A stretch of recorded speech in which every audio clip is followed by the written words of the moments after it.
Kepada shooter-shooter lastik ataupun slingshot dekat luar sana, sebenarnya korang tahu tak, sebenarnya permainan slingshot ataupun lastik tu adalah haram. Takut tak? Tak adalah, saja gurau-gurau.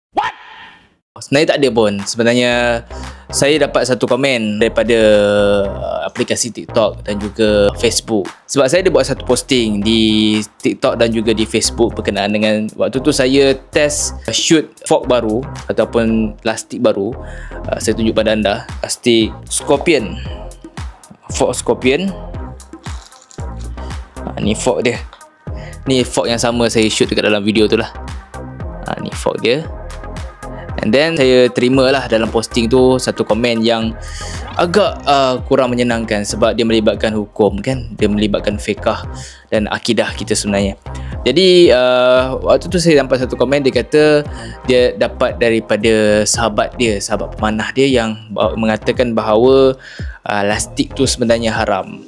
Kalau tanya pandangan saya tak jumpa lagi mana-mana guru yang mengajar bahawa saya tak pernah mendengar lagi fatwa mengatakan sukan melastik ni adalah haram. Sebab perkara ni bagi saya besar sebab melibatkan hukum kan.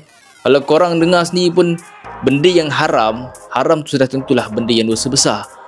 Seolah-olah macam kita ni menyekutukan Allah, itu perkara yang dosa besar, seperti zina, dosa zina dan sebagainya. Tapi kecewa sikit lah sebab mungkin ada juga ramai di kalangan, tak semua, tapi ada je yang saya jumpa para pemanah yang skeptikal dengan permainan lastik ataupun slingshot ni. Dia kata kenapa korang main lastik, baik main pemanah. Sebenarnya bagi saya tak ada masalah pun. Bagi saya sebab saya sendiri adalah seorang pemanah. Jadi bila nak main sukan mana-mana, nak main sukan lastik ke, nak main sukan panah ke, mainlah. Tak ada masalah pun. Cuma daripada sudut sunnah, kalau kita nak main mana, silakan, alhamdulillah, kita hidupkan sunnah. Why not? Cuba je dua-dua, kan? Kita cuba mana dan kita juga belajar skill untuk kita melastik.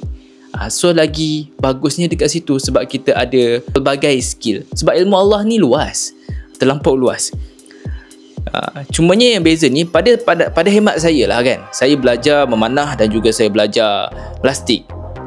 Pada saya konsep dia sama je, sebab dia menarik dan melepas. Cuma cara kita mengadaptasikan. Sebab saya lebih kepada panahan cara Islam ataupun pemanah Muslim. Sebab kita menerapkan tauhid kita kepada Allah Subhanahu Wa Taala. Bukan kita yang melempar, bukan kita yang shoot, tetapi Allah yang melempar. Allah yang bagi tepat. Bukan kita dapat tepat tu, aku dapat tepat tu adalah hasil usaha aku sendiri. Tak, sebenarnya apa yang kita dapat semuanya datang daripada Allah Subhanahu Wa Taala. Kita dah berusaha, kemudian kita bertawakal. Kita dah usaha, kita dah menarik, itu usaha kita. Tapi yang memberikan ketepatan itu adalah Allah Subhanahu Wa Taala. Cumanya bila kita dah ceburi sesuatu bidang, kita dah masuk kepada sukan memanah, janganlah kita condemn ataupun kita memandang lekeh permainan lain. Sebagai contoh, kalau ada orang kan cakap, aku main sukan sunnah, kau main sukan bukan sunnah, kau tak dapat pahala macam aku. Dia tak akan dapat pahala macam tu. Sebab kita sepatutnya berdakwah, bawa dia kepada sukan sunnah, tapi kita menjauhkan orang daripada sunnah tu sendiri. Jadi jangan mempelekehkan. Walaupun kita seorang pemanah, walaupun kita nampak ada orang tu main sukan lastik, so ajak dia, cuba kita ajak mereka masuk kepada dunia memanah dan kita pun belajar juga skill yang ada pada mereka. Why not? Dan jangan memandai-mandai meletakkan sesuatu hukum kalau kita bukan ahli dalam fiqh dan sebagainya. Sebab apa-apa sukan sekalipun boleh menjadi haram. Hatta memanah pun boleh jadi haram, hatta sukan lastik boleh jadi haram. Apa-apa jenis sukan yang asalnya halal pun boleh jadi haram.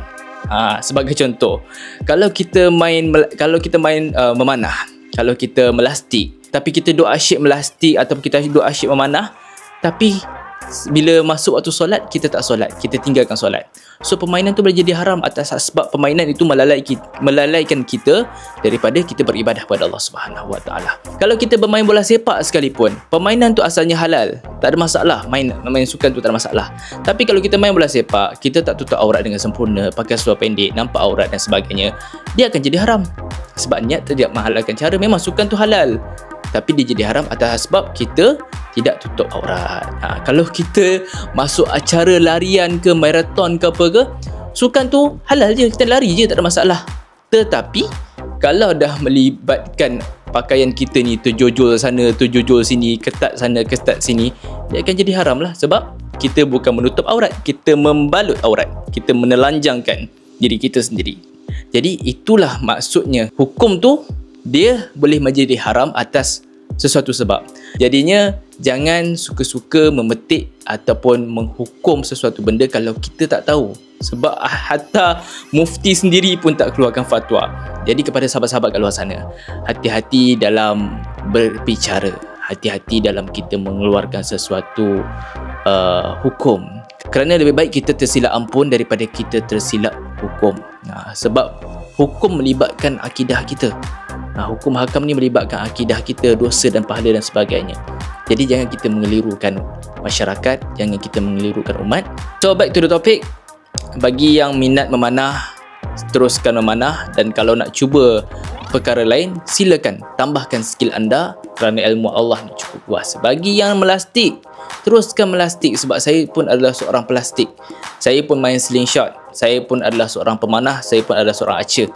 Jadi kita sama-sama belajar. Selagi mana kita hidup, kita teruskan belajar, kita tambahkan skill, kita tambahkan kawan-kawan, kita tambahkan sahabat-sahabat. Sebab kita hidup kat atas dunia ni, kita nak harmoni je. Kita nak harmoni and then kita nak tambah ukhuwah. Jadi mungkin ada orang yang mahir dalam memanah, boleh mengajar orang lain untuk memanah. Mungkin ada orang yang mahir dalam bermain slingshot, boleh mengajar orang dalam main slingshot. Dan mungkin ada juga yang lain, ada kemahiran-kemahiran lain, boleh mengajar kepada orang-orang supaya ilmu itu jadi ilmu yang bermanfaat. Dapat sesuatu, kongsi-kongsikan. Jangan lupa like, share dan juga subscribe Da'i Fahmi channel. Sehingga kita berjumpa lagi di masa akan datang. Assalamualaikum warahmatullahi wabarakatuh.